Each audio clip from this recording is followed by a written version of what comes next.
Elon Musk is a billionaire, an inventor, a scientist, a designer, and one of the world's most innovative minds. He runs two companies that are trying to disrupt major industries that have been doing things the same way for decades. Aerospace with SpaceX and automobiles with Tesla. Tesla is making luxury all-electric cars, cars that have had a bit of controversy of late. Currently, SpaceX is essentially an intergalactic trucking company, taking loads back and forth from the International Space Station and bringing satellites up to orbit. In the future, it hopes to carry humans too. We met on a balcony overlooking the SpaceX factory floor. It was buzzing, literally and figuratively. The workers were preparing for an important launch on Monday. Elon Musk, pleasure to have you on. Thanks for having me. So this is the Dragon that goes up into space and is going to go up on Monday, correct? Yeah, that's our Dragon spacecraft, or version 1, which is capable of taking cargo to and from the space station, including biological cargo like fish and mice and that kind of thing. So when do human beings start going up in it, do you think? So we expect to complete version 2 of Dragon, which will have astronaut transport capability in about 2 years. And most of what you do now is send satellites up into space, right? That's how you pay the bills. Exactly. But you want to do something much more ambitious with SpaceX. Yeah, I mean, the long-term aspiration is to develop the technologies necessary to transport a large number of people and cargo to Mars in order to create a self-sustaining civilization there. And that's really why I started the company, was because it seemed as though...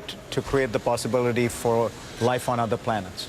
Yeah, exactly. I mean, it sort of started off when I was thinking about what to do after PayPal, and I'd always been interested in space, but I didn't think there was anything that an individual could do in space. I mean, it seemed like the province of large governments.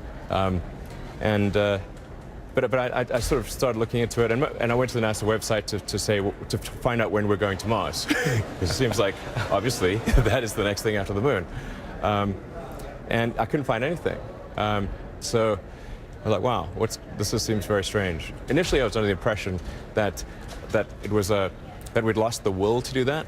And I later came to the conclusion that I was quite wrong about that. I think the United States in particular is a nation of explorers. So you decide you want to try and do this, and do you look at it as why did you decide transport was the most important thing? I mean, I think we would regard living on Mars as that's the relatively easier thing. Yes, absolutely. So we could live on Mars. Just getting there is the problem. Yes, like I mean, right now getting to Mars is impossible. So, like, it's kind of doesn't matter what what you do when you get there if you can't get there. So the first order of business is to figure out how to get there, and it needs to be in a way that enables large numbers of people and cargo. It can't just be like a handful of people, because that's obviously not going to create a self-sustaining civilization.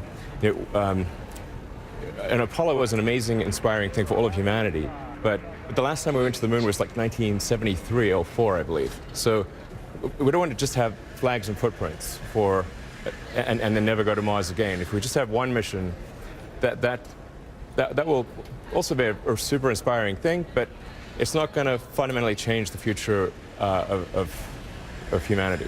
So you have this Grasshopper rocket, which unlike most rockets, which can't, which are not reusable, this one gently comes back down in a kind of vertical land. Yeah, absolutely. You can see the videos of this on the SpaceX website.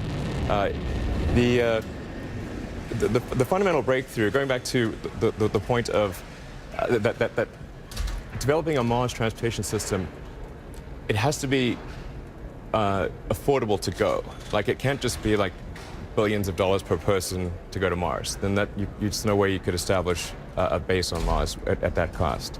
So we have to develop rockets that are rapidly and as close to completely reusable as possible. As an example, the Falcon 9 costs about $60 million. I mean, it's sort of like a jet, it's like, but the cost of the propellant is only about $200,000. So it's just like, you can imagine how expensive it would be if you had to buy a new plane every time you went somewhere. Very few people would fly. But refueling a plane is pretty easy.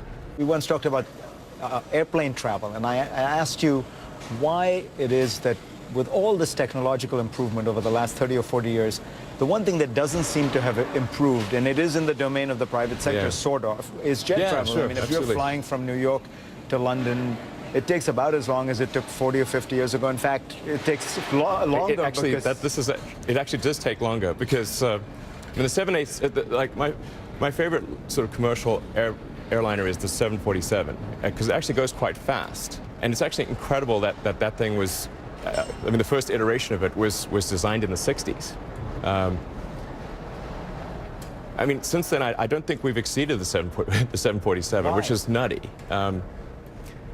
I think, well, for the commercial airliner business, you essentially have a duopoly between Airbus and Boeing. And these big airplane programs are really long-term and they're quite expensive. And I think if you're in the senior management of one of those companies, it's a safer bet to just aim for a little incremental improvement than to try to aim for a radical improvement. Because generally, if you aim for a radical improvement and you're wrong, you'll get fired. Why doesn't SpaceX create the fastest jet plane in the world? We've got to focus on rockets. When do you think you'll be able to achieve the aspiration of SpaceX of actually moving people to a place like Mars? Well, I think we could probably send the first person in about 12 years. Wow. Will you be that person? Only if I'm confident that SpaceX will be fine if I die. That's, you know, if I was confident that the mission would continue if I wasn't around, then I would do it.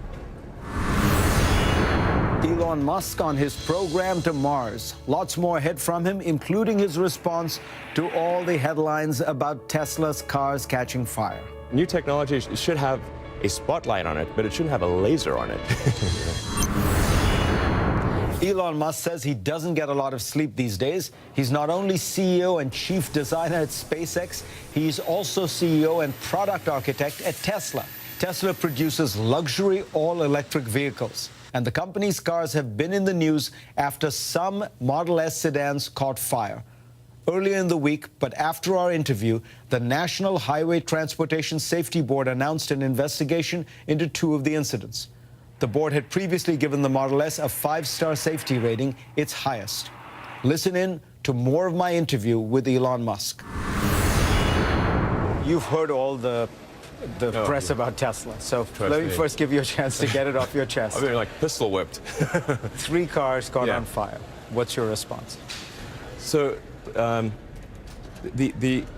amount of national and international news headlines dedicated to 3 Tesla fires that caused no injury is greater than all of the gasoline fires that occurred in the United States, and with all the other cars. Yeah, which from mid last year to today is about 250,000 gasoline car fires, which caused about 400 deaths, something like 1,200 serious injuries. Our 3 non-injurious fires got more national headlines than 250,000 deadly gasoline car fires.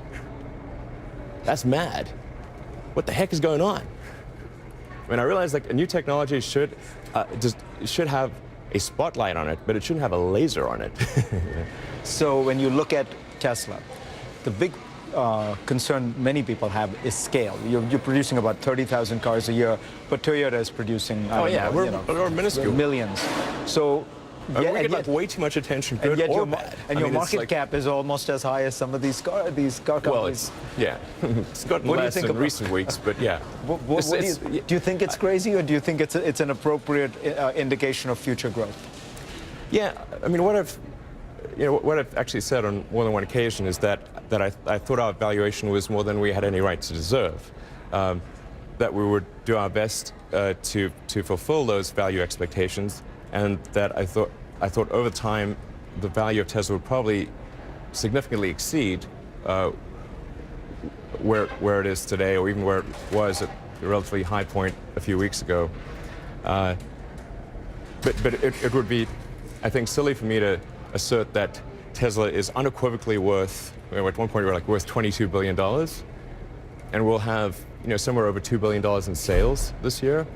That is an enormous amount of credit for future execution. The heart of what interests you about Tesla, at least as I recall when we've talked, is that it's not a compromise, that a hybrid is something of a compromise between an internal combustion engine and a battery-powered engine. And Exactly. Here you can do it cleanly, but batteries just aren't that powerful enough, and they don't seem to improve enough to imagine a world powered by batteries, right? I certainly can see that. And in fact, my opinion is that all transportation, with the ironic exception of rockets, will be fully electric. Even planes? Yes, everything. When? Planes, trains. By when? Everything. It'll never be like a 100% conversion. Like we still have some steam engines running around, and some people still ride horses. But it's a pretty tiny percentage. So I think it'll be the same with gasoline. I think in the future people will look back on the gasoline era the way that we look back on the steam era today. So you're using battery technology. You're doing Tesla, which is an electric car. You have solar panel. You have an interest in business in solar panels. Yeah. Do you think solar energy is the future? I think it's super obviously the future. Absolutely.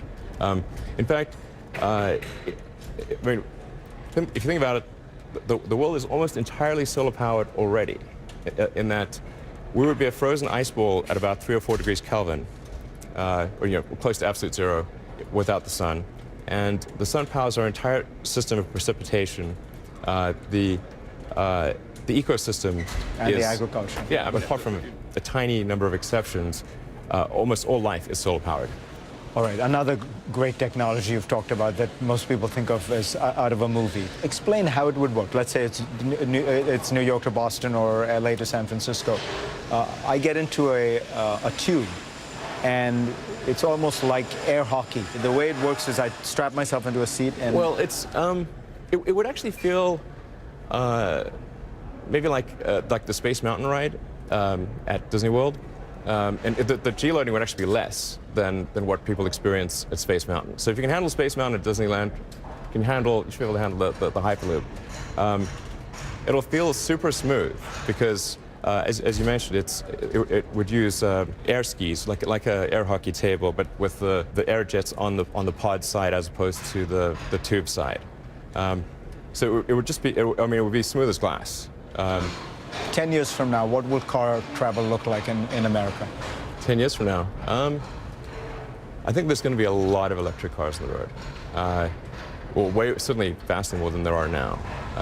Driverless cars? I think we'll be in the steep portion of the adoption of electric cars in 10 years. You think hybrids are a transition that will fade away? Absolutely. Yeah, they're like a sort of an amphibian, I mean, there was a role for amphibians when life was moving from the oceans to land, but in the end, very few amphibians remained. It's a good point to end on. Thank you. Thank you.